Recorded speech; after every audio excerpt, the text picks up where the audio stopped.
quick little tour around my succulent garden. It's always nice to have an area near your front door that's your focal for when you have guests. So I've created these two pocket gardens with a concentration of collectible plants. Beautiful colors. So it really grabs you when you first walk up. And you also, to add interest, put rocks. As you can see here, feature rocks, selected rocks, boulders, and gravel. So this is the approach to my front walkway. It's a nice pop of color. This is about 2 years of growth. You don't have to redo your whole yard to have an impact. But what you want to do is you want to concentrate plantings and group different colors and textures of plants and leaves together instead of having a polka dotted effect.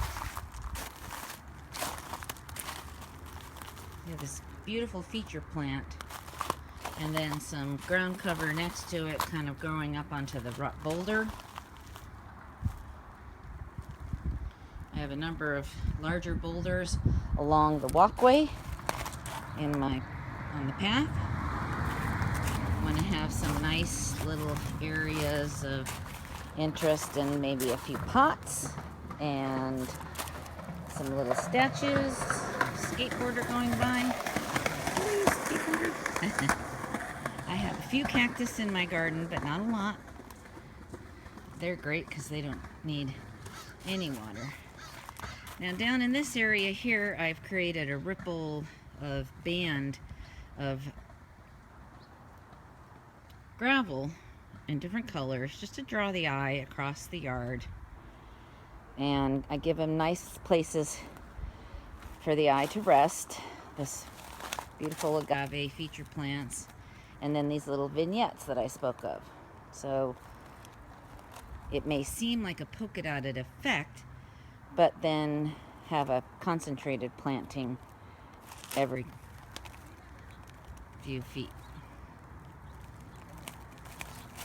You always want to include flowering plants, native California plants.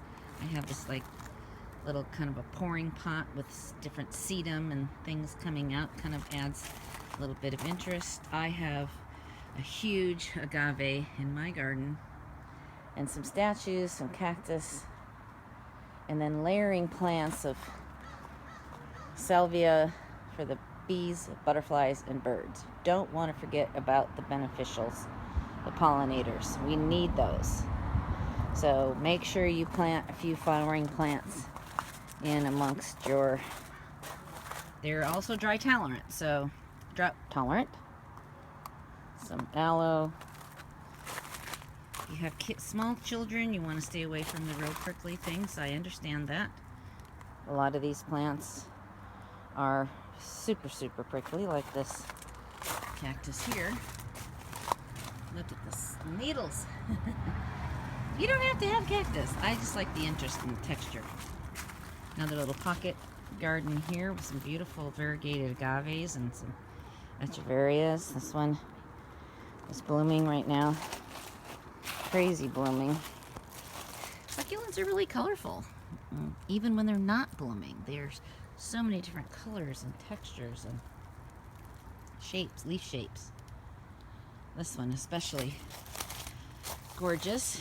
This echeveria Fred Ives.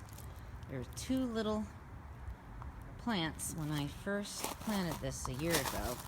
It's multiplied all on its own. I haven't touched it except to maybe pick off a snail or some dry leaves. Some other interesting agaves right here. Kind of a juxtaposition of the shape. It's a repeat of the leaf shape, but then it's got a different texture because of the variegation in this agave here. Right along the sidewalk. Another little feature area planted, concentrated planting. And then leave some open space. Leave a place for the eye to rest. Another native California plant. Here's another plant of the full yard.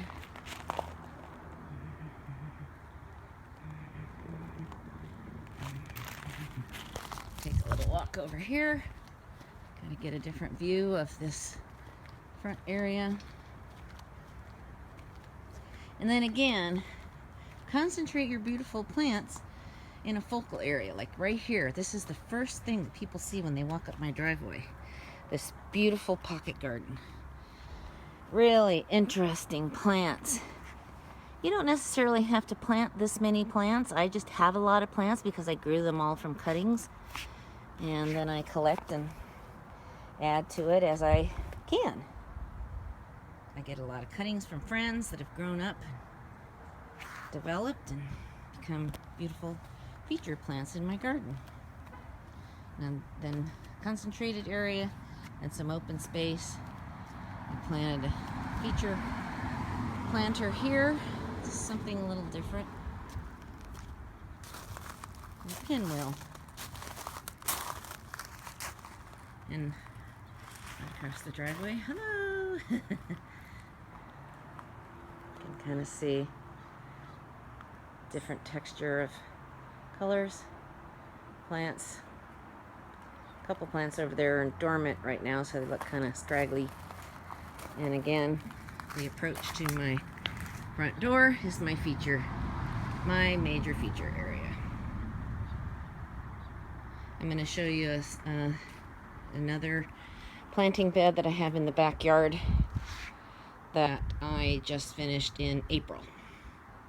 And I don't have it finished off with the gravel. See how I have the top dressing on these, some red lava rock and different river rocks.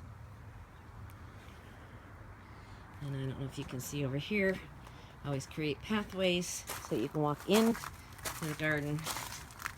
And I have a dry riverbed so that when we do have rain, it comes right off the eave into the garden and collects the water and then disperses it.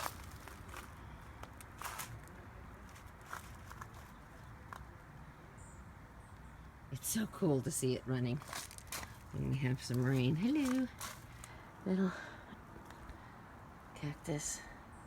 This one's not so bad. You can see the prickers, but it's pretty contained. Up in the front part of my garden, I have ferns and things like that too.